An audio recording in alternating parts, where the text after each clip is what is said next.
நீலச் சிகண்டியில் ஏறும் பிரான் எந்த நேரத்திலும் கோலக்குரத்தியுடன் வருவான்.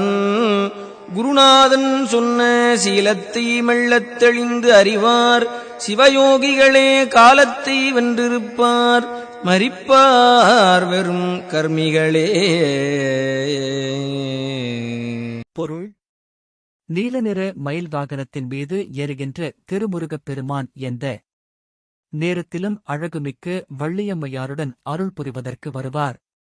மேலும் அடியேனின் குருமூர்த்தியாகிய எம்பெருமான் உபதேசித்த மெய்ப்பொருளின் தன்மையை மெல்ல தேர்ந்து தெளிந்து புரிந்து கொள்பவர்களாகிய சிவயோகிகள் மாத்திரமே காலதத்துவத்தை வென்று அதனைக் கடந்து காலாதீதராக இருப்பார்கள்.